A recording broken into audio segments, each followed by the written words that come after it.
Alright, so for my review of young adult text covers, I have chosen the 3 books of 13 Reasons Why, Summer of My German Soldier, and Boy Meets Boy.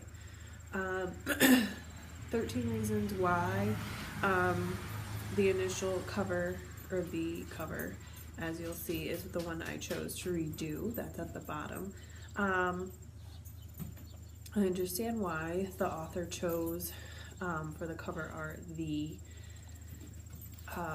girl sitting in the park, but I feel like the cassette tapes played such a huge part in the story. I mean, that was the basis of the story, that I think those should be featured on the cover, which is why I chose to redo it the way that I did.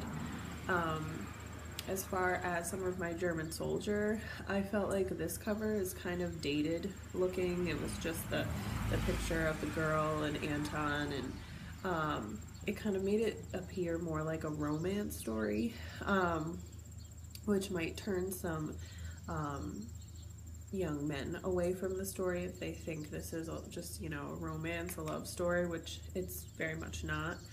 And then as far as Boy Meets Boy, I really like the simplicity of that cover. The use of the little conversation hearts as the part of the title, I thought was really good, and it kind of catches your eye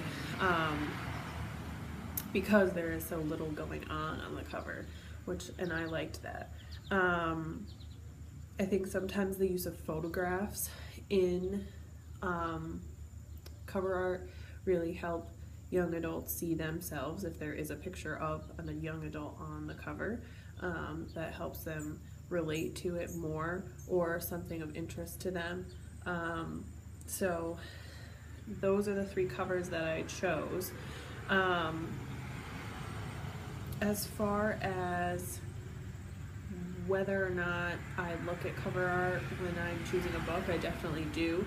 I am definitely someone who also reads the little synopsis, whether it's on the back or in the dust jacket, just kind of get a general idea of what the book is about.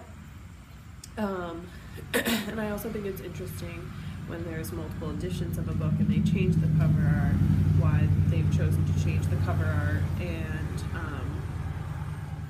how they've chosen to change the cover art, because some of these books do have multiple editions and there are multiple versions of the cover art to look at. So as far as working with students and doing this activity, I think it would be a great activity to do, because you obviously need a lot of information and an understanding of the book and the things within the book that are significant, in order to include things that are meaningful on the cover. You can't strictly go by the title or using things that are of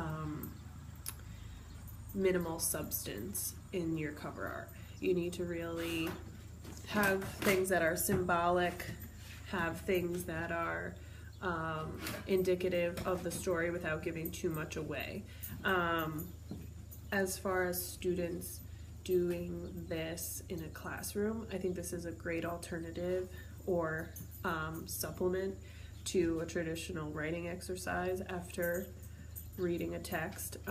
It does show the students' understanding of the text, what they've taken away from it, whether or not they're familiar with it at all, how much effort they've put in. So there's really a lot that can be learned from a student's completion of this project, from a teacher and assessment standpoint, and it frees students up to think in a more artistic and symbolic way. And for kids that may struggle with writing, this is definitely will be refreshing to them, because there's not really much writing involved at all. Maybe asking them to do what we're doing and use a video to explain the choices that they made, or um, submit their reasoning in a written explanation, maybe giving them that option. So you can then assess what they were thinking with the choices they made. For example, when I redid the cover of 13 Reasons Why, I kind of felt like using a picture of this girl sitting on a park swing, it gave us too much of her to hold in our mind's eye. When I read the book, I felt like she was much more of this kind of, well, she was at that point, disembodied character. We didn't really know too much about what she looked like, given that a lot of her narration was from her point of view, and typically characters don't explain what they look like. So you were getting this kind of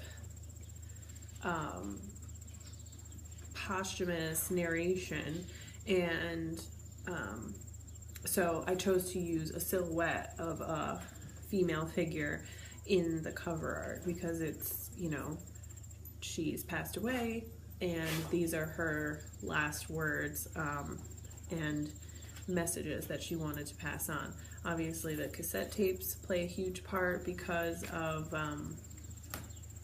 her leaving and choosing to use cassette tapes as opposed to a more modern method of recording. So I mean, some young adults may not even know or have seen a cassette tape or use a cassette tape. So for them, it might cause some intrigue about what exactly that is.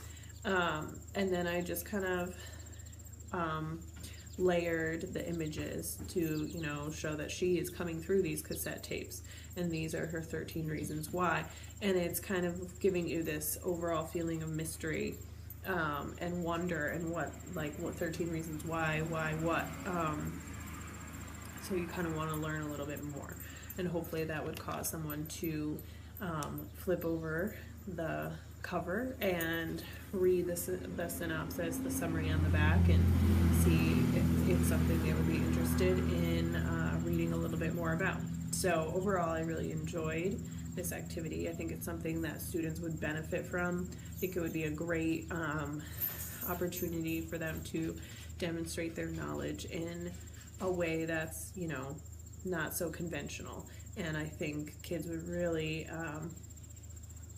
appreciate it and embrace it because it is something that, you know, challenges their way of thinking, and it really allows anyone with an artistic side to shine, and it also allows for the opportunity to utilize various means of technology. For example, I used Adobe Creator, Adobe Art on my iPad to make my image, but students could certainly draw it.